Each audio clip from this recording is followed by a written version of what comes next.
Ya, Assalamualaikum warahmatullahi wabarakatuh. My name is Muhammad Amir bin Muhammad Fauzi. I'm from KAC 1104E. So today, my friends and I will talk about the impact of COVID-19 to the Malaysian economy in sector agriculture. As we all know, at the end of 2019, a novel coronavirus was identified in Wuhan, China. It rapidly spread all around the world, including Malaysia. So, in order to prevent this disease from spread all around Malaysia, Malaysia has launched Movement Control Order, or known as MCO, to prevent this disease from spread all around Malaysia. So during the MCO, all the Malaysian needs to keep the social distance, stay at home, wear face mask, and use hand sanitizer. So now this the huge impact to the Malaysian economy, especially in agriculture sector. Hi, my name is Ahmad Amir Azri, and I'm going to talk about the positive and negative effects of COVID-19 on the Malaysian agriculture. So first of all, I'm going to talk about the negative effect, which is number one, wastage due to disrupted logistics. Mainly because of MCO.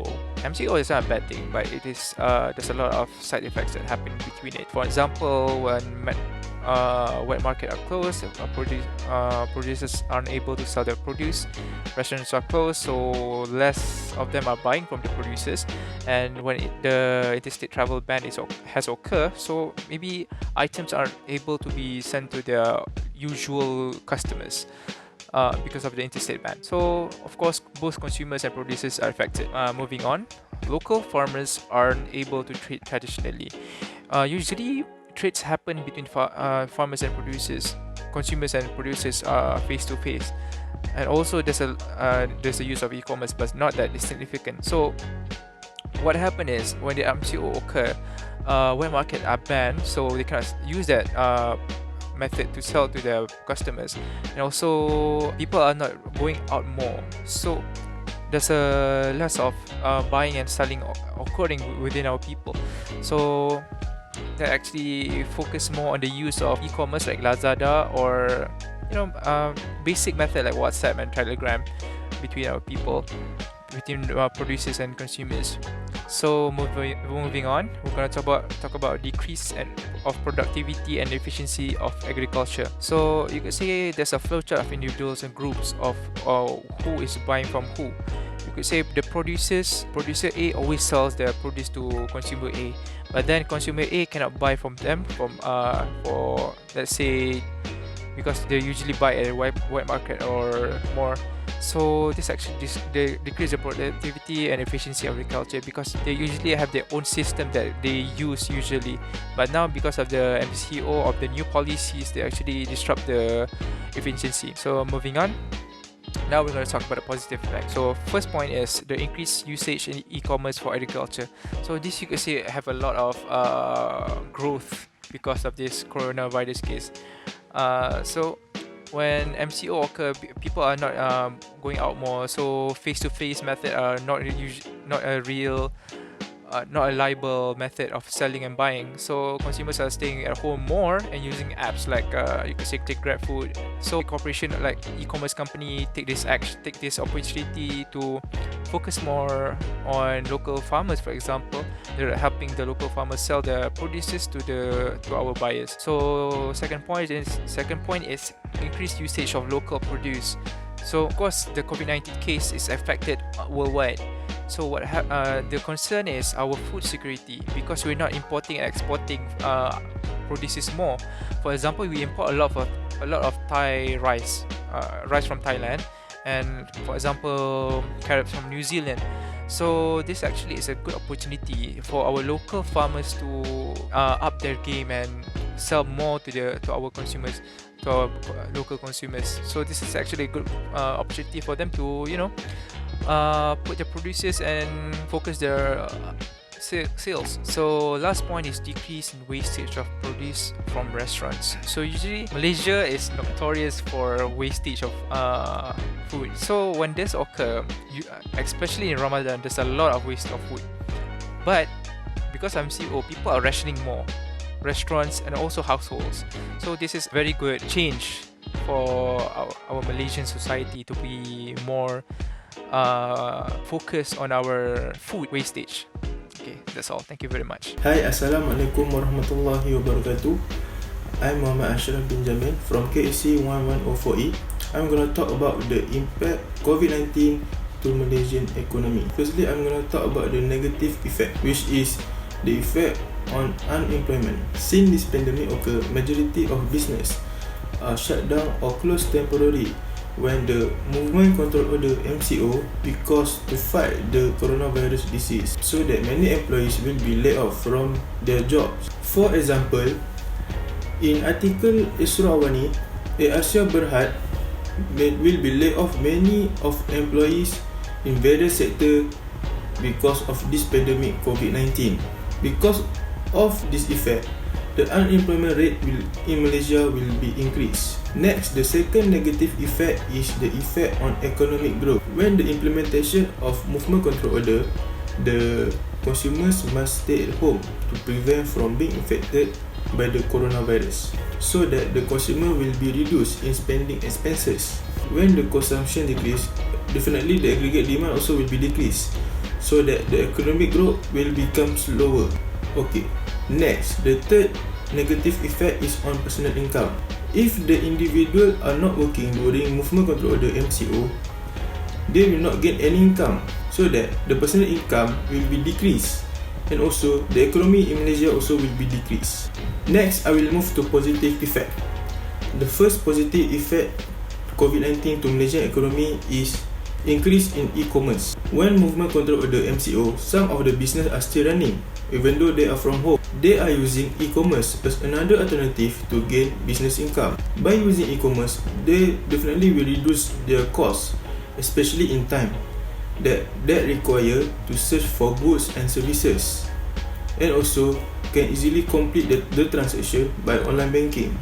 Next, second positive impact to Malaysian economy is experience for future pandemic. When COVID-19 occur, all around the world face this pandemic, especially in Malaysia. But our government did their job very well by implement the MCO, Movement Control Order, as fast as possible to prevent the infection of COVID-19 change. The government overhaul the policies and invest in public health and also the economic stimulus to help country recover faster from the pandemic COVID-19. By this experience handle this pandemic, our government can plan it very well if the pandemic occur again in the future. The last positive effect to Malaysian economy is increased country food security. Food security not only significant benefit to human health, but also serve as the basis to achieve sustained economic growth. Whereas if the people are food secure, then they will be healthy and fit, and also able to engage themselves in various sector jobs, so that the economy in Malaysia will be increased. I think that's all from me. Thank you. No problem. So during the MCO, the COVID-19 has affected the Malaysian economic structure. There are a few problems, such as inflation and deflation. Inflation is increasing price level of goods and services in Malaysia.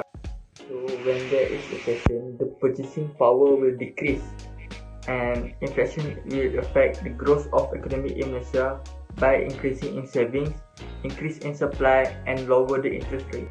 So next is deflation. Deflation is a decline in price of goods and services. So during the deflation, the purchasing power will increase, and it occurs when the inflation rates fall down below 0% or negative rate. During the Movement Control Order, Malaysia has occurred inflation, which is high demanding in products, but production of product is limited. Besides that, due to COVID-19, Bank Negara Malaysia state that Malaysia economic growth will range negative 2.0% to 0.5%, and estimated 951,000 people will lose their job. Hai, Assalamualaikum warahmatullahi wabarakatuh. My name is Muhammad Is Arifin bin Muhammad Fazil. I'm from KAC 1104E. In this video, I'm going to explain about the government initiative to overcome the economic issue due to COVID-19 pandemic. Have you know that this COVID-19 pandemic has a big impact in our economy? This economic issue is due to the movement control order implemented by the government. During the MCO, many people cannot go to work, thus many workers lost their jobs. Therefore, in order to boost the economy back, the government has introduced a stimulus package. This package has 4 phases. The first package announced on 27 February 2020 valued at 20 billion ringgit. The first package helped to ease the cash flow of affected businesses and to assist affected individuals. The second stimulus package was announced on 27 March 2020 valued at 250 billion ringgit. The allocation of this package, which include 126 billion ringgit for the people welfare such as Bantuan Prihatin Nasional, allowance to the frontliners, and one-off payment to the government pensioners. Each household will receive between 1,000 to 1,600 ringgit, depends on their monthly income. Whereas unmarried person also will be given 500 ringgit. Not to forget, student also will be given 200 ringgit of higher education institute, including Form 6 students, polytechnic students, and matric students, while another 101 billion ringgit towards small and medium enterprises (SMEs), such as loan moratorium, wage subsidies, and SMEs financing. About 3 billion ringgit will be allocated towards the Malaysian economy aimed at strengthening our investment and external trade. Another 20 billion ringgit was the continuance of the first stimulus package. To help the SMEs, government has allowed some 750,000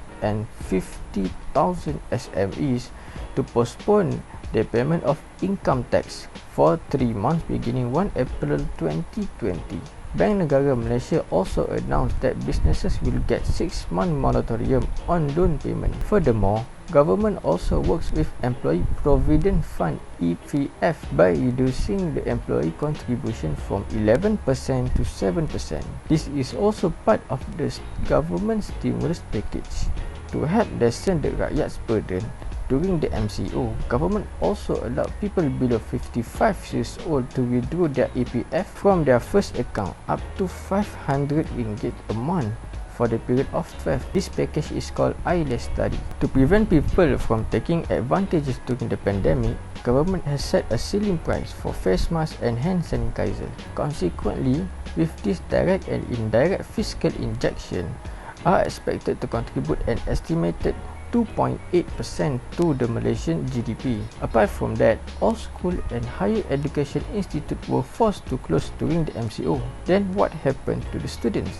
They will have online classes in order to finish their syllabus, thus avoid them from having mass gathering at school. Many students that were still in campus during the movement control order will be sent home by the government in stages. Based on this initiative and package provided by the government, they hope to boost back the country economy.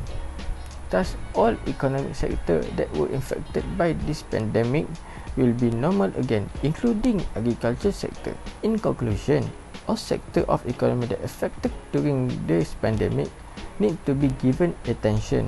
In the case of agriculture sector, government must help and protect farmers to ensure food securities of the country. Lastly, we all must live with the virus just like we did with other diseases such as dengue for the next 2 years and apply safety measures such as social distancing and avoid mass gathering until the vaccine is found. I think that's all from me. Thank you and Assalamualaikum.